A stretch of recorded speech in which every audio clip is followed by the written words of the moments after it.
Court से लताड़ खाने के बाद भी नहीं सुधरा गोदी मीडिया।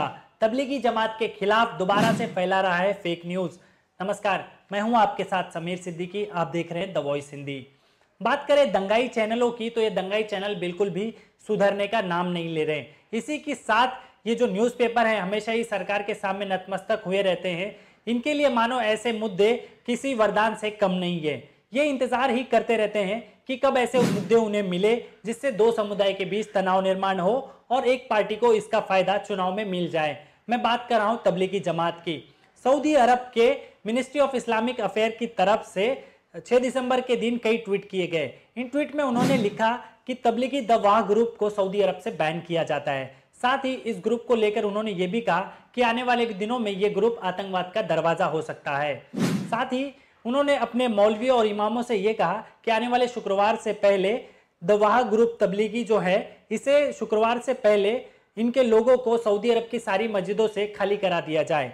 लेकिन जैसे ही ये बात भारतीय मीडिया को पता चली, भारतीय मीडिया खुशी से झूम उठा। आओ देखा ना ताव, और लगा फेक न्यूज फैलाने कि तबलीगी जमात को बैन कर दिया गया है।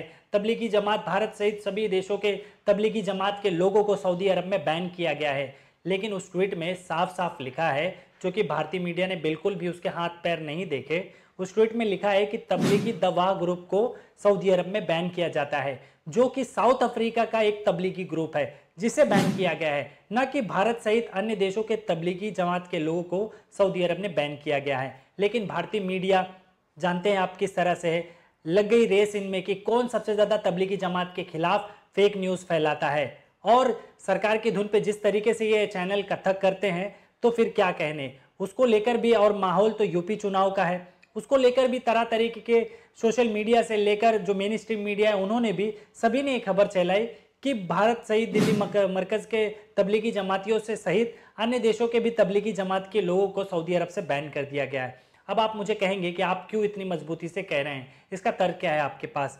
तो मैं बताऊं कि इस खबर में जरा सी भी सत्यता नहीं है, क्योंकि किसी भी अंतर्राष्ट्रीय चैनल ने इस खबर को नहीं चलाया है। बात करें अल जजीरा की, तो अल जजीरा, सऊदी अरब से कोई भी खबर निकल कर आती हो, अल जजीरा उसे सबसे पहले चलाता है। अब आप कहेंगे कि अल जजीरा तो इस्लामिक चैनल है, वो इस्लामिक खबर चलाता है, तो इस तरह की खबर वो क्यों चलाएगा?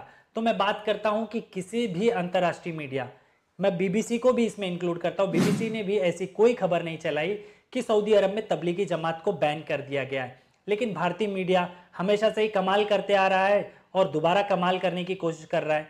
कमाल करने में अगर कोई सर्वश्रेष्ठ अवार्ड हो तो भारतीय मीडिया को जरूर मिलना चाहिए। इसी बीच आज तक के एक चैनल है द लल्लन टॉप, इन्होंने इस खबर को किस तरीके से बार बार मैनिपुलेट किया ये आपको बता देता हूं। दरअसल लल्लन टॉप ने सबसे पहले खबर चलाई कि सऊदी अरब में तबलीगी जमात को बैन कर दिया गया है और इसमें भारतीय तबलीगी लोगों को भी उन्होंने शामिल किया। लेकिन दोबारा 12 दिसंबर के दिन द लल्लन टॉप ने दोबारा एक खबर चलाई अपने वेबसाइट पे, जिन्होंने इस खबर का उन्होंने खंडन किया।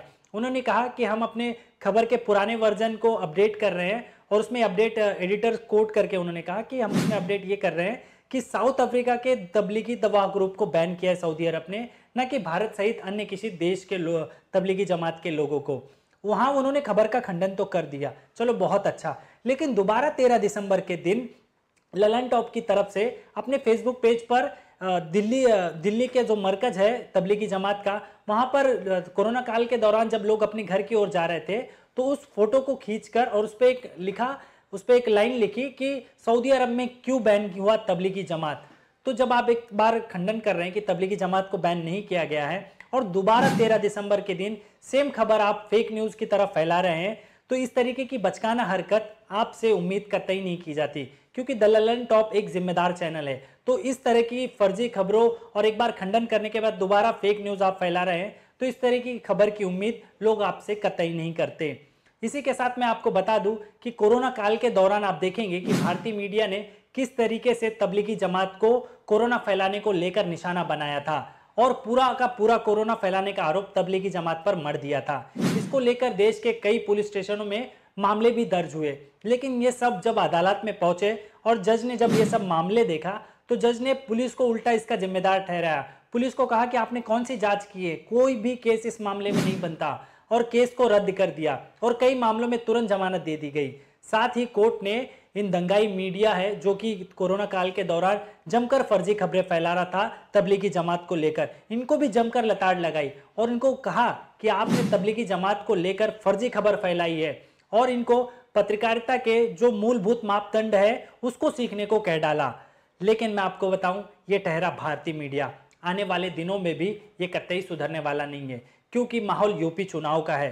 अब सब ये रेस में लग गए हैं कि कौन सबसे ज्यादा नफरत भरी न्यूज फैलाता है, क्योंकि आका के दरबार में हाजिरी भी तो लगानी है। वहां हाजिरी लगेगी, सभी चैनल के दंगाई चैनलों के संपादक, एंकराय का दरबार सजेगा और वहां पर यह पूछा जाएगा कि किस चैनल ने सबसे ज्यादा फर्जी खबर फैलाई, किसने सबसे ज्यादा फेक न्यूज चलाई, जिससे दो समुदाय के बीच द्वेष निर्माण हो, जिसका फायदा यूपी चुनाव में एक पार्टी को मिले।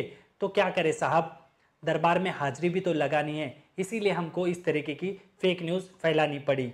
अगर ये वीडियो आप यूट्यूब पर देख रहे हैं तो चैनल को सब्सक्राइब कर लीजिएगा। अगर फेसबुक पेज पर देख रहे हैं तो पेज को लाइक कर दीजिएगा। नमस्कार।